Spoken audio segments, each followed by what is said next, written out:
Evangelio de hoy, miércoles 9 de octubre del 2024. Por la señal de la Santa Cruz de nuestros enemigos, líbranos Señor Dios nuestro, en el nombre del Padre, y del Hijo, y del Espíritu Santo. Amén. Primera lectura de la carta del apóstol San Pablo a los Gálatas, capítulo 2, versículos del 1 al 2 y del 7 al 14. Queridos hermanos, después de 14 años volví de nuevo a Jerusalén con Bernabé y también con Tito.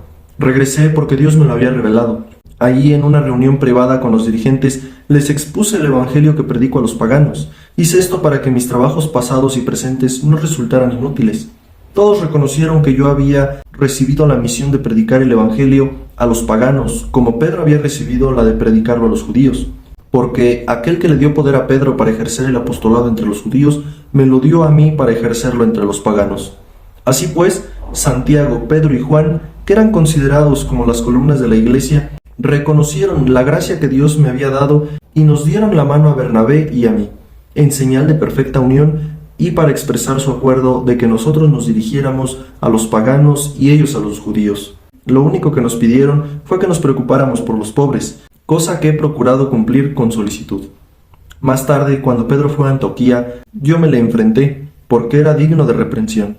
En efecto, antes de que llegaran los judíos enviados por Santiago, Pedro solía comer con los paganos convertidos, pero después empezó a apartarse de ellos por temor a los judíos recién llegados. Los demás judíos convertidos imitaron su ejemplo, tanto que hasta el mismo Bernabé se dejó arrastrar por aquella conducta contradictoria. Entonces, cuando vi que Pedro no procedía rectamente conforme a la verdad del Evangelio, le dije delante de todos: si tú, que eres judío, vives como un pagano y no como un judío, ¿por qué quieres ahora obligarnos a los paganos convertidos a que vivan como judíos? Palabra de Dios, te alabamos, Señor. Del Santo Evangelio según San Lucas, capítulo 11, versículos del 1 al 4. Un día Jesús estaba orando y cuando terminó, uno de sus discípulos le dijo: Señor, enséñanos a orar como Juan enseñó a sus discípulos. Entonces Jesús les dijo: cuando oren digan: Padre, santificado sea tu nombre, venga tu reino, danos nuestro pan de cada día y perdona nuestras ofensas, puesto que también nosotros perdonamos a todo aquel que nos ofende. Y no nos dejes caer en tentación. Palabra del Señor, gloria a ti, Señor Jesús. En el Evangelio y en la lectura del día de hoy, Dios nos dice así: hay que amar a Dios y hay que amar al prójimo. Dios y el ser humano no están en un conflicto de atenciones. Ambos merecen, según la enseñanza que nos vino a dejar Jesús, el mismo cuidado y amor, pues el amor que se le tiene al primero no provoca disminución alguna en el que se le debe dar al segundo, y viceversa. Más bien, ambos se implican, ambos están en una común unión. Por eso Lucas, habiendo insistido en el cuidado al prójimo a través de la parábola del buen samaritano y en la atención por medio del relato de Marta y de María que veíamos en el Evangelio del día de ayer, nos presenta ahora con la oración del Padre Nuestro una convicción en intereses de que Dios se interrelaciona profundamente con nosotros, con las personas. La voluntad del Padre se va hilando con la responsabilidad por los hijos. Por consiguiente, cuando valoramos la presencia de Dios, pues también deseamos y tenemos el compromiso de que su reino se concrete en nosotros, de que su reino se haga llegar en nosotros. Asimismo, el perdón que proviene del Padre requiere una reconciliación entre los hijos. Si los hijos no están bien, los padres pues no van a estar bien también. Los hijos tienen que tener un mutuo acuerdo, un respeto por sí mismos, y de esa manera el padre pues también va a tener ese perdón hacia los hijos. De esa manera nos puede ver con esos ojos de padre, porque de lo contrario, ¿qué hace un padre cuando están peleando dos hijos? A los dos les voy a dar. Y es lo mismo Dios. En conclusión, pues bien podemos considerar al Padre Nuestro como la oración por excelencia, que nos recuerda que si amamos a Dios, pues debemos de amar a los demás, y que solo podemos amar a nuestros hermanos cuando amamos de verdad a Dios. ¿Cómo representamos ese amor a Dios? Cuando también nos amamos a nosotros mismos. No podemos entregar amor hacia afuera, hacia el exterior, si no nos amamos ni nosotros. Comemos mal, nos insultamos entre nosotros, nos ponemos el pie, nos robamos, nos matamos.